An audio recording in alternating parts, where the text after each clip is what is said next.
Hello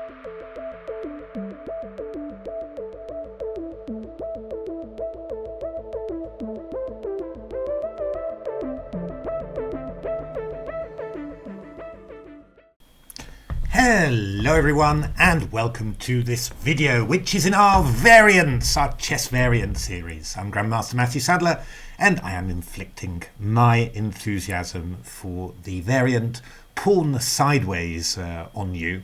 Do take a look at the introductory video if you haven't already. That gives you all the background about the change in the rules, which is very simple. Pawns can just move sideways, one move.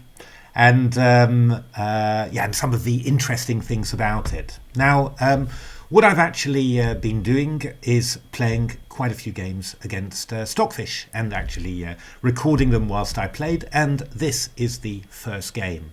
Now, where am I playing against Stockfish? What I will do, you can actually play against Stockfish offline. So I will give you the full instructions how to do that. I struggled a little bit, but some very nice people from the Fairy Fish Discord helped me, so thank you very much to them. But this is, for me, it's very nice to do this whilst I'm streaming because I'm not running Stockfish then on my local machine, so the streaming goes smoother. But I'm on this fairyground.vercel.app. And you can play pretty much any chess variant or anything really that you want that Fairy Stockfish can do, and that's an awful lot. So here I've just selected chess variants Pawn Sideways, custom position default. I might try some custom openings at some stage later. Just engine black because I'm going to be playing white. I sort of set some sort of time control where I've got more time than Stockfish, just because I'm talking and well, I didn't want Stockfish to spend too long. I think it's at milliseconds or something, but as you can see, for some of the longer games, I just give Stockfish extra time if it needs it, and that's basically it. You press on Start Game, and off you go. So yeah, I've got, as I said, quite a few games, and I'm going to keep on doing this. It's really, really brilliant. Stockfish, normally just pretty strong, as you'll see. And well, I hope you enjoy it. I've had a great time playing these games, and there's some really amazing things that you can do with Pawn Sideways chess. So there we are. Hope you enjoy it. Okay, let's get this thing started. I am going to play main lines, I think, to start with, just to try and see how it goes in normal games. I'm not going to play my normal crazy stuff.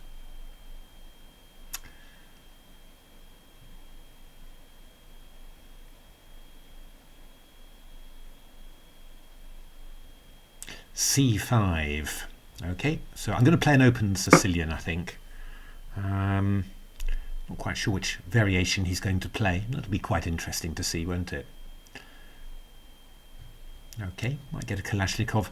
I'm not going to play the Rossolimo because that's all about taking a knight on c6, but that's very easy to straighten out with sideways pawns. So I think these variations where you just try and inflict pawn weaknesses like the exchange Rai Lopez, they don't have any point at all in sideways pawn chess. So we're just going to do this. Maybe he's going to play the Kalashnikov or something. I don't know. These fixed center positions, they're not bad somehow, because the sideways pawn like this somehow, the sideways pawn can make a surprising move to the side somehow. So, well, we're just going to carry on and we're going to see what he does there. Quite intriguing, this, in actual fact. Yeah, d6 would be the normal Kalashnikov. Okay. So what do I want to do here? I can do two things. I can play c4, or I can play something like knight c3, for example. Yeah, kind of undecided which one would be the best there, really. I mean, if I play c4, I could play the pawn to d4 later and attack like that, but not so likely generally how the pieces get set up.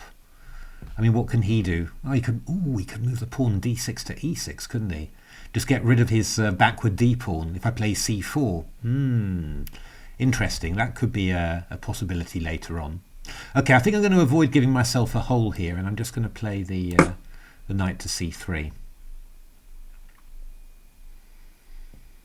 You know what I mean, right? I mean, he's got a backward d pawn at the moment, but that one can move over to e6.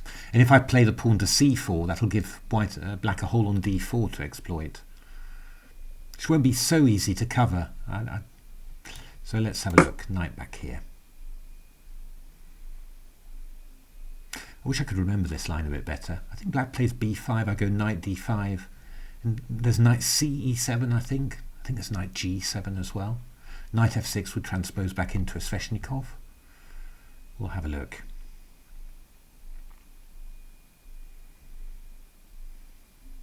I mean, he might play e6 now. It's not. Oh my goodness! Oh God! After b5, knight d5, he's going to go pawn e6. Oh God! This doesn't work at all for white. It doesn't work at all, the Sveshnikov. Yeah. Sorry, I'm just catching up here. Yeah, this is not very clever. Interesting.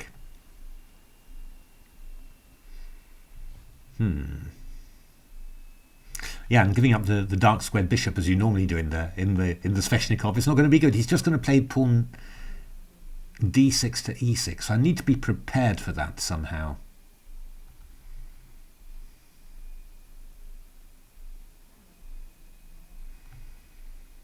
God, I feel like I'm worse already here. This can't be true, I would have thought. But I've got to be very careful.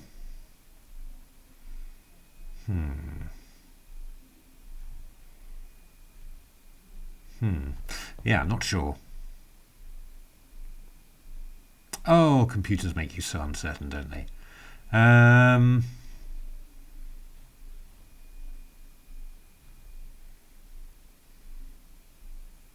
Okay, I'm going to play the knight round to here. I think I've got to get this knight active.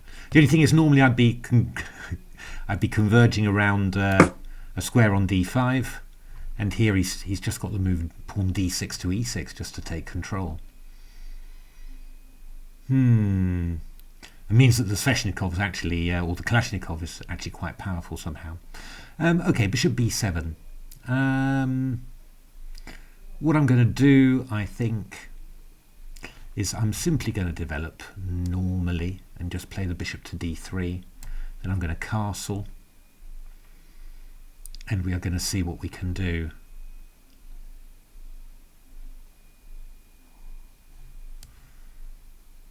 Let's just keep it tight at the back for the moment.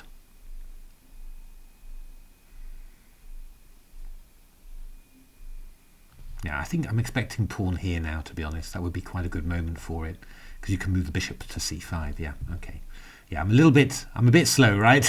It took me a while to spot that idea, but okay. No worries. I'm just going to castle for now. Not very sure what I'm doing, to be honest. I mean, I should be trying to get something on the queen side. Oh, yes, okay. He's maybe going to look for a g5 afterwards. My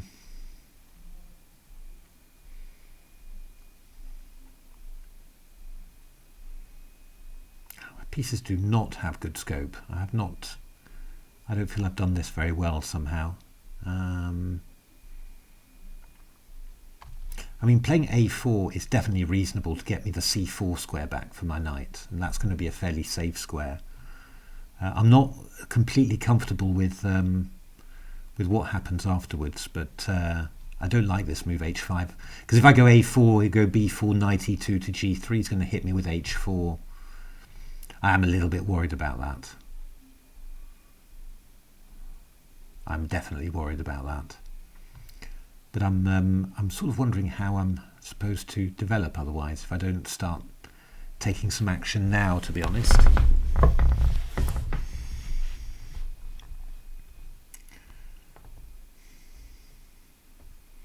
Yeah, looking for sideways pawn moves, of course, but not seeing them at the moment. Okay, well, I'll play here, which is the most natural. We'll try and get our way out of this. So at least I've got c4. I mean, if I can play knight c4, get my bishop out, that would be quite nice. A bit worried about knight d4. That's the one that's really concerning me a little bit. My e4 pawn is just really weak. In a just world, I'd be able to sacrifice it. This is a little bit tricky. I don't want to play h3 because of g4, if you see what I mean. I mean, g4 could be happening anyway, but I think less worrying. I'm just getting petrified here. Let me... I have to give my pieces some freedom, simply, right? I mean, I can't stay and do nothing, so I'm going to come here. But I might be getting hit with g4. That's possible. Yep. And if I go to g3, he might just go h4. That's the... But okay, that would be a repetition. Already with white, I'm looking for a draw by repetition. Yeah, knight g3. Obviously, I'm kind of thinking I could get a knight to f1 somehow. Just try and okay,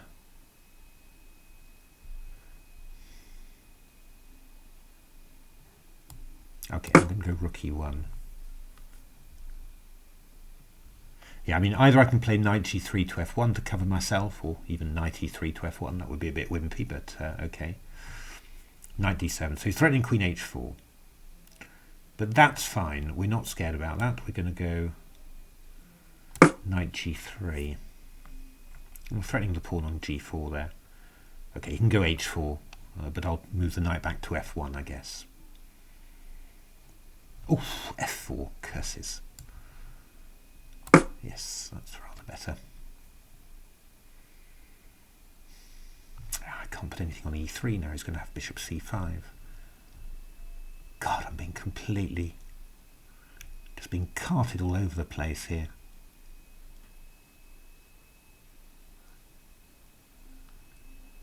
Quite sure what I would have needed to do, to be honest, but... Okay.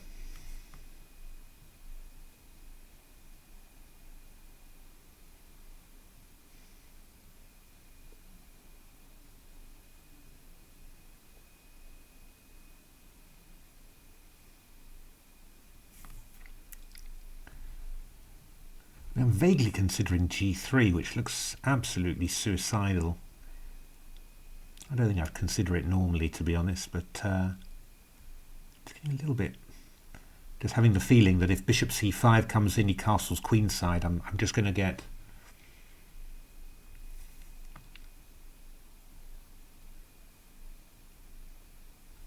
I think g3 is just going to move the queen back to h6 maybe, and just laugh at me.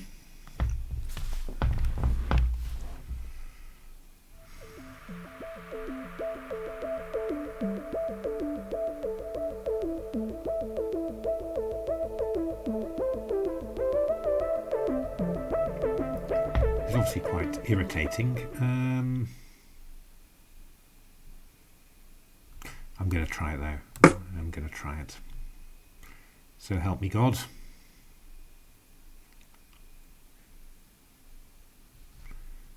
Queen h6, I'm going to play c3 to cover the d4 square. Okay, he's gone queen f6. That's going to be painful. He's going to come with bishop c5. Crazy, this. Really crazy. But okay. Good. Okay, I'm going to play c3 then. Just to take away d4. I mean, that's just...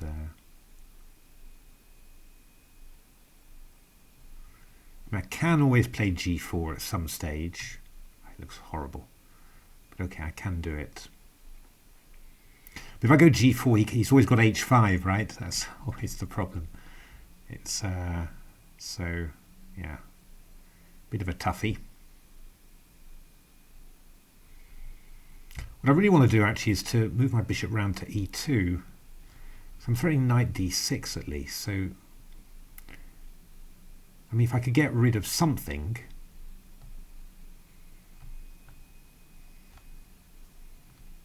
I mean, obviously I'm a bit worried that he's just going to mate me. If I go bishop e2, bishop c5, knight d6, he might just move the king out of the way. And then after knight b7, he's got fg and he's taking on f2 there. It's all rather nasty. I can't, you know, it looks like I've got some nice soft squares. I could put a bishop on e2, but he can just move the pawn to h5. This is my big problem.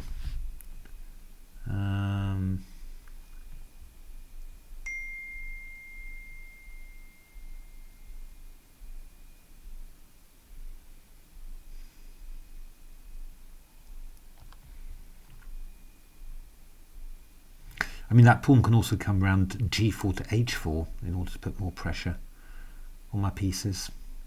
Jesus.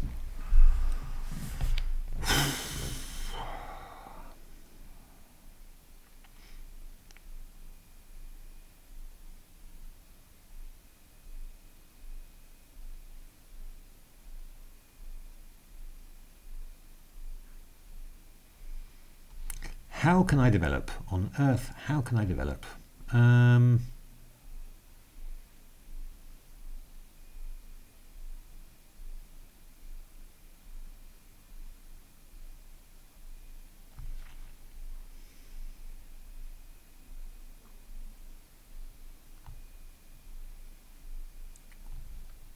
Maybe I'm going to have to take this pawn on b4 sometime, but it just looks appalling.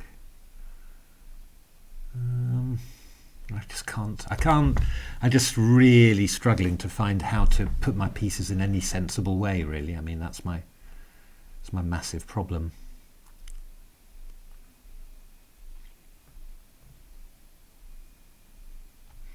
Okay, I'm going to play bishop e2.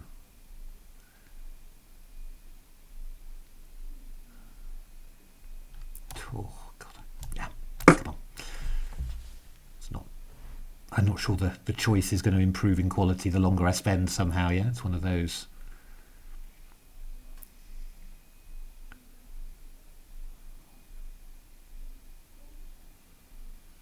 Yeah. So I think if knight d6, he's just going to ignore me and take on here. So I'm now going to play the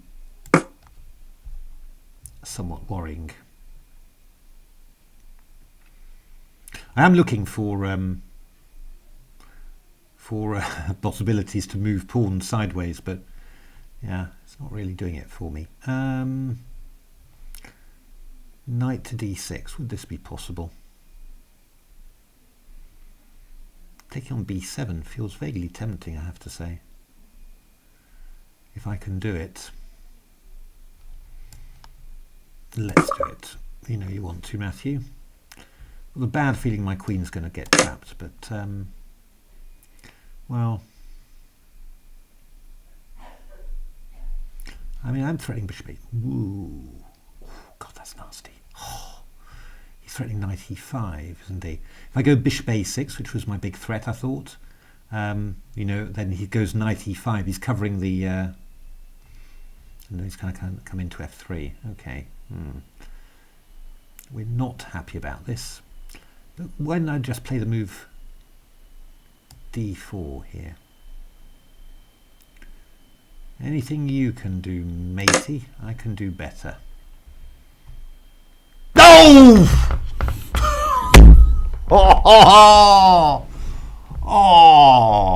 Oh, that's nasty.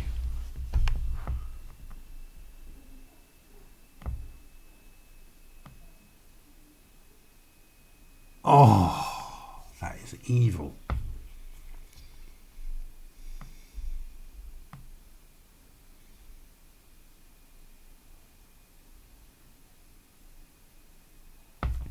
Yeah.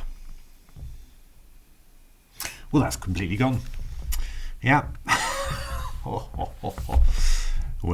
there we are. I kind of need to, I'd like to be able to resign, but I don't think I can resign, actually. That's the big problem. I don't really want to carry on until mate, so, because I'd like to sort of save the game, you know, but, well, we'll see. I'm going to just say, abort the game. And there we are. So that was a first slightly painful experience playing pawn sideways chess against Stockfish. But I think you can see the power of it, right, and what you can do. And, well, yeah, the first game didn't go great for me, but, well, you can see how I fared in subsequent games. Thanks for watching.